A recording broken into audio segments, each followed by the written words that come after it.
Curso de diseño y cálculo de instalaciones térmicas para suministro de ACS. Tema 3. Esquemas.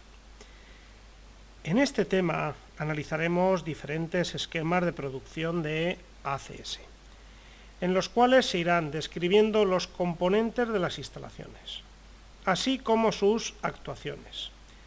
Se trata de un estudio no exhaustivo de diversos sistemas. Evidentemente existen multitud de esquemas cuyo análisis detallado excede de los contenidos de este vídeo.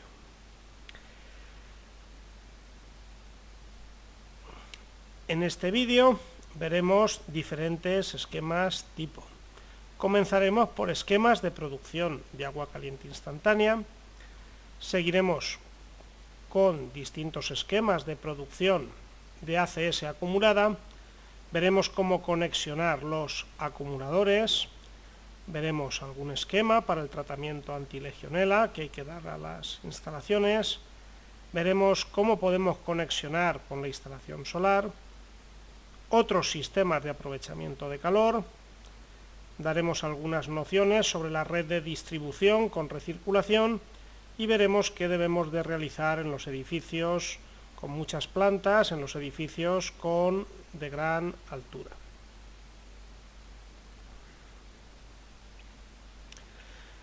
Requisitos mínimos. Primeramente, cualquier instalación térmica debe de cumplir con los requisitos mínimos indicados en el RITE. Veamos un resumen de qué requisitos mínimos, qué componentes tiene que tener cualquier central térmica, especialmente las que exceden de 70 kilovatios, en las cuales el reglamento de instalaciones térmicas les pide un mayor número de elementos de seguridad y de control. Primeramente, llaves de corte. Entre el generador y las redes de distribución de calor debe de haber unas llaves de corte que permitan el vaciado, la manipulación y el mantenimiento del generador de calor. Ello viene indicado, y lo voy poniendo aquí a la derecha, en la instrucción técnica 13423. La referencia de cada elemento que vamos a ir viendo, la instrucción técnica viene indicando junto al nombre del componente. Entonces, llaves de corte entre el generador y las redes de distribución para facilitar el vaciado del mismo. Contador de energía. Todas las instalaciones térmicas a partir de 70 kilovatios deben de disponer de un contador de energía térmica para contabilizar la energía que ha generado el generador de calor. Es más, si la instalación es de servicio mixto, esto es calefacción y agua caliente, deberá de duplicarse este contador para disponer uno para contabilizar la energía generada para el servicio de calefacción y otro para contabilizar la energía generada para el servicio de agua caliente sanitaria. Ello lo podemos ver en la instrucción técnica 1244. Entre el generador y la instalación debe de haber un circulador que nos facilite el disponer de un caudal mínimo en la caldera. Este circulador debe de estar instalado con manómetros en la aspiración y en la impulsión, o bien un manómetro diferencial, o bien un manómetro como este conexionado a la aspiración del circulador y a la impulsión del circulador. Más exacto, disponer de un solo manómetro para medir en la aspiración y en la impulsión, según abramos o cerramos estas válvulas, que disponer de dos manómetros cuyas lecturas pueden verse afectadas por errores al alza y a la baja, de tal manera que esos errores se sumen. En este caso, cualquier error del manómetro se ve compensada en ambas lecturas. Cuando coloquemos un circulador, especialmente a partir de 3 kilovatios eléctricos, pues debe de disponer de unos conectores elásticos, de unos manguitos antivibratorios, para evitar que se transmitan subvibraciones por la red de tuberías. Un elemento de control que debemos de prever es control de la temperatura de retorno por múltiples razones. Si es un generador estándar, para que la temperatura de retorno esté por encima de los 55 grados Celsius, ya es evitar condensaciones dentro del generador que lo van a estropear, y si es un generador al contrario de condensación, para intentar forzar temperaturas de retorno lo más bajas posibles y facilitar en ese tipo de generadores de condensación la condensación y el aprovechamiento energético en el mismo. Interruptor de flujo, según la instrucción técnica 13411, debe de disponerse de un interruptor de flujo de tal manera que el generador no se pondrá en marcha si no hay movimiento de agua, si no hay una circulación mínima entre el generador y la instalación. Es un requisito que muchas veces se olvidan. Lo tienen las instalaciones domésticas, la caldera de casa, las calderas individuales. En las instalaciones centralizadas debemos de incorporarlo. Podemos evitar la colocación del interruptor de flujo si el fabricante nos certifica que su generador no requiere de una circulación mínima durante su funcionamiento. Presostato de seguridad. Según la instrucción 13425, debe de haber un presostato que impida el funcionamiento del generador y sus accesorios si la instalación no dispone de la presión mínima de llenado, la presión mínima de funcionamiento. Otro elemento de seguridad. Debemos de disponer en la ida y retorno del generador de termómetros para medir la temperatura a la salida y en el retorno del mismo. Ello viene en la instrucción técnica 13445. Cada generador de calor debe de disponer de una válvula de seguridad. Válvula de seguridad que ahora, indica el reglamento de instalaciones térmicas, debe de diseñar el fabricante del generador. Ello viene especificado en la instrucción 13425. Válvula de seguridad que estará conducida al desagüe y tendrá una descarga visible para ver si está actuando o bien si está goteando. En la chimenea debe de existir un pirostato, un pirómetro con su escala indicadora. Ello viene en la instrucción 13445. Ello funciona, el pirostato, de tal manera como cualquier termostato, si excede por encima de un determinado valor, 220, 240 grados Celsius, va a impedir el funcionamiento del quemador. Si la temperatura en la chimenea es muy alta, ello es indicativo de mala combustión, posiblemente el generador esté hollinado, ese hollín alcanzará finalmente la chimenea y el pirostato va a evitar que se produzca un fuego interior de la chimenea, pues el hollín no deja de ser combustible que no ha quemado y puede arder en un momento dado teniendo un problema en el edificio. Por ello aparecieron los pirostatos para evitar estas sobretemperaturas en las chimeneas y estos incendios en las mismas. Los generadores dispondrán de distintos elementos de control, termostatos de trabajo de primera, de segunda etapa, termostato de seguridad, un termostato conexionado en serie, que suele venir ya en los cuadros de control, y a partir de 70 kilovatios los generadores de calor dispondrán de un contador de horas de funcionamiento. Esto último viene en la parte de contabilización, en la instrucción 1244. Instrucción 1.2 recopila todo aquello de contabilización, todo aquello de eficiencia energética. La instrucción 1.3 recopila todo aquello de seguridad. En la chimenea puede ser recomendable, en chimeneas altas, a partir de 10 o 12 metros, un estabilizador de tiro para ajustar el tiro necesario en la misma.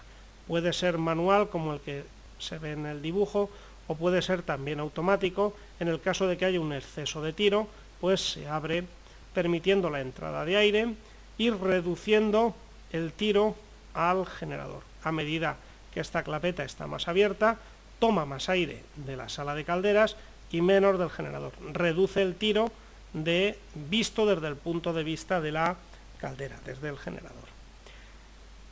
Los vasos de expansión deben de gozar de un manómetro. No se permiten los vasos de expansión abiertos, salvo los generadores de biocombustibles sólidos. A partir de ahora ya todos los vasos de expansión, independientemente de la potencia.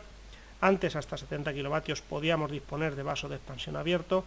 Ya con este nuevo RITE el único vaso de expansión debe de ser el vaso de expansión cerrado. Ello viene en la instrucción técnica 13424. Todos los puntos bajos, todas las instalaciones deben de poderse vaciar. Para ello deben de disponerse de sus grifos de vaciado, cuyo diámetro nominal mínimo se calcula en función de la potencia del generador, y últimamente se colocan muchos generadores de condensación. Los generadores de condensación condensan. Estos fluidos, estas condensaciones tienen un pH muy bajo y hay que tratar y neutralizar antes de verter al desagüe. Y hemos de considerar el documento de protección contra el ruido, el CTHR, y disponer en los generadores de una bancada de tal manera que no se transmita el ruido al resto del edificio.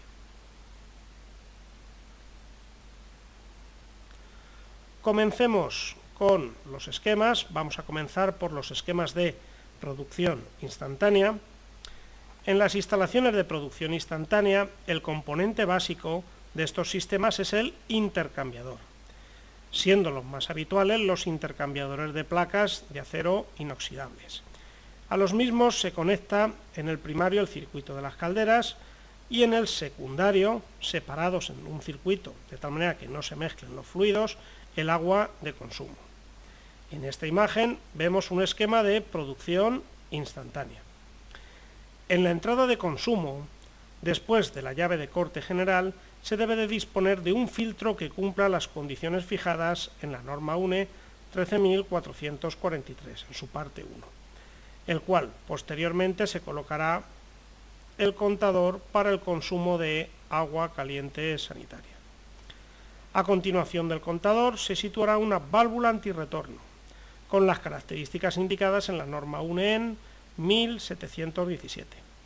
La obligatoriedad de este dispositivo tiene por objeto prevenir el retroceso de agua una vez que la misma se haya incorporado a la instalación, evitando la posibilidad de contaminación de la red de suministro de los otros usuarios. Debido a la importancia de esta válvula antirretorno, previamente a la misma ha de colocarse un dispositivo de comprobación, que es este, que consiste simplemente en una llave de corte, como vemos, de tal manera que las operaciones de comprobación son: 1. Se cierra la llave general de entrada del agua. 2. Se abre el dispositivo de comprobación. 3. Si la válvula antirretorno funciona correctamente, por el dispositivo de comprobación no saldrá agua. En caso de mal funcionamiento del dispositivo, retornará agua de la instalación. 4. Si se comprueba un mal funcionamiento de la válvula antirretorno, se debe de proceder a su reparación inmediata, antes de volver a abrir la llave de corte general. Si el funcionamiento es correcto, se puede restaurar el servicio. Esta llave de comprobación también nos sirve para una calibración de la medida del contador, para comprobar que la lectura del contador y la que se obtiene en una probeta calibrada a través de este grifo es exactamente la misma. Para ello se debe de tener cerrada el grifo posterior al contador y hacer que toda el agua salga hacia la probeta calibrada. La comprobación de la periodicidad del funcionamiento de esta válvula antirretorno debe de ser, como mínimo, la fijada en la reglamentación sobre prevención de la legionelosis. En el anexo 4 se detallan las labores de mantenimiento. Asimismo, para un correcto mantenimiento de las instalaciones es obligatorio que las mismas puedan vaciarse en su totalidad. Por lo tanto, colocaremos en todos los puntos bajos las llaves de vaciado necesarias. El agua fría se conecta al secundario del intercambiador y la salida del mismo a la distribución general de agua caliente sanitaria. Para poder mantener la temperatura en los puntos más alejados, se realiza un circuito de recirculación, cuyo retorno se conecta a la entrada de agua fría, dotándole a este circuito de una bomba de recirculación, una bomba de circulación. Esta conexión requiere de una válvula antirretorno para evitar que por el circuito de recirculación pueda pasar agua directamente al consumo. El agua, al ser calentada, incrementará de volumen. Habitualmente esta dilatación es absorbida por las aperturas de los grifos, evitándose los aumentos de presión asociados a la dilatación del agua.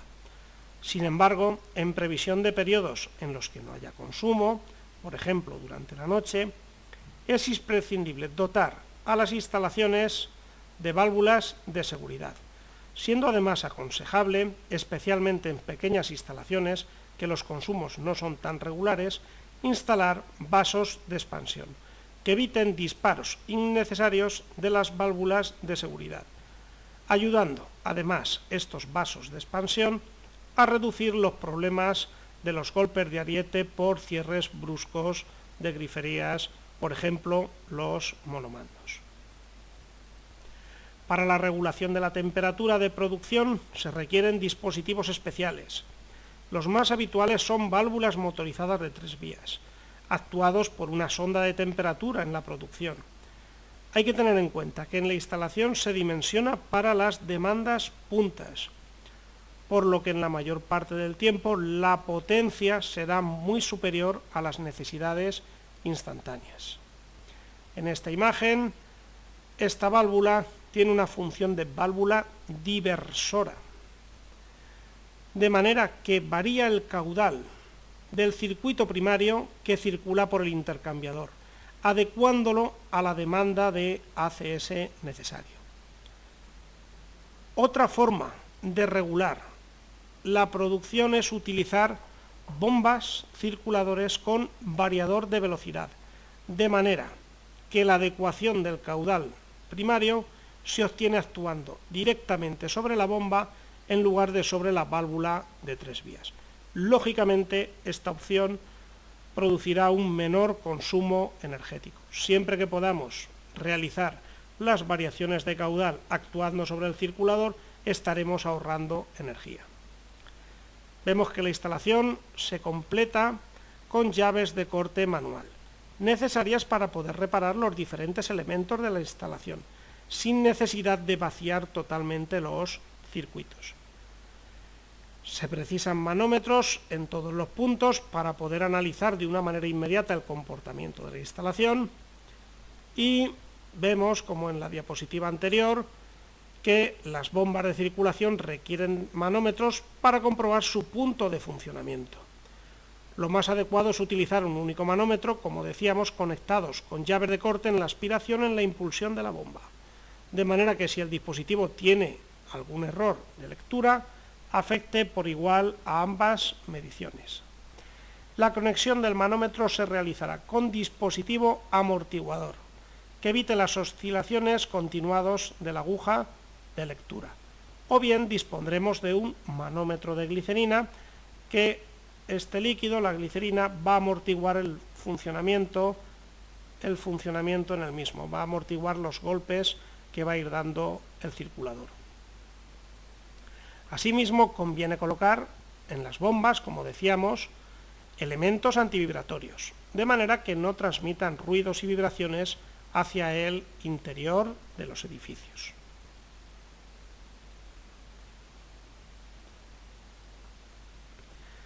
Veamos otro esquema de producción instantánea, en este caso con válvula mezcladora. Los detalles comentados de filtración, antirretorno, vaciados, elementos de medida y colocación de la bomba son comunes a todas las instalaciones, por lo que en lo que sigue se aplicarán a todos los esquemas y no los volveremos a mencionar. La ubicación en el primario de la válvula de regulación como diversora ha sido habitualmente utilizada para poder proporcionar el caudal de circulación mínimo por las calderas con las bombas de primario de ACS. Sin embargo, obligan a trabajar a los intercambiadores siempre con temperaturas más altas y con caudales variables. Otra forma de proporcionar la misma regulación es como en este esquema, colocando una válvula mezcladora. En esta posición, la potencia aportada al primario se regula mezclando agua de las calderas con el agua del retorno a las mismas, reduciendo la temperatura del agua impulsada al intercambiador, en el cual el caudal se mantiene constante de este modo y el intercambiador trabaja siempre con la temperatura más baja posible, provocando de este modo menor fatiga en las juntas de estanqueidad.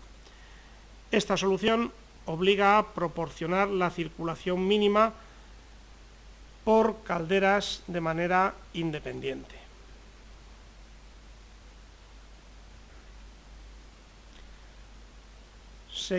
Sigamos con los esquemas de producción instantánea. Veamos ahora una regulación con dobles bombas en el primario y en el secundario. Cuando la producción de ACS sea crítica, hospitales, clínicas, hoteles, etc., las bombas serán dobles, de manera que en caso del fallo de la bomba principal, entre en funcionamiento la bomba de reserva. Para las bombas de primario existe una amplia oferta de bombas dobles, que incorporan las dos bombas en un mismo cuerpo, simplificando así su instalación. Se denominan bombas gemelas. Sin embargo, en los circuitos secundarios se debe recurrir a la instalación de dos bombas independientes.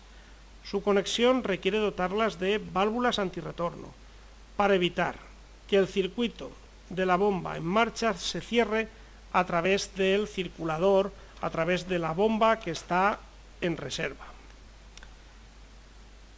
En las aplicaciones que se requiera un control más ajustado, puede ser necesario realizar una doble regulación, en el primario y en el secundario, tal y como se ve en la imagen. La producción se puede mantener por encima de la temperatura de consigna, con bombas con variador de velocidad o con válvulas de 3 vías diversoras o mezcladoras como las de la imagen, y posteriormente ajustar la temperatura de distribución con una válvula mezcladora tal y como se ve en la imagen en el secundario. En esta imagen, en la recirculación se tienen dos bombas en paralelo. Esta es una exigencia del HS4, que en su apartado 3.2.2.1 indica que excepto en viviendas unifamiliares o en instalaciones pequeñas, se dispondrá de una bomba de recirculación doble. El objeto es evitar consumos de agua en caso de fallo de la bomba, ya que hasta que la misma no se repare, la instalación quedaría sin recirculación. Con el mismo fin, la bomba de primario, no está dicho en la normativa, pero parece lógico que también debiera ser doble. En los siguientes esquemas, que se analizarán a continuación, simplemente por simplificar los mismos, mostraremos las bombas sencillas, pero el criterio es el indicado en el documento HS4.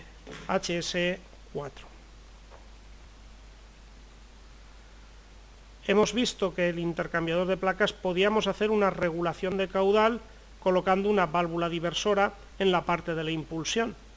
Simplemente en este esquema es para indicar que la válvula también puede ser en el retorno hacia el generador, hacia el colector, de tal manera que en función de la posición que adopte esta válvula, pues tomará más agua por el camino de en medio o bien cerrará más este camino, incluso totalmente, y hará circular por la unidad terminal, por el intercambiador de calor, toda el agua. En función de cuánto abra o cierre la toma del medio, pues circulará más caudal por el intercambiador de placas o circulará menos. Si está totalmente cerrado, circulará todo. Si está totalmente abierto, no circulará nada por el intercambiador de calor.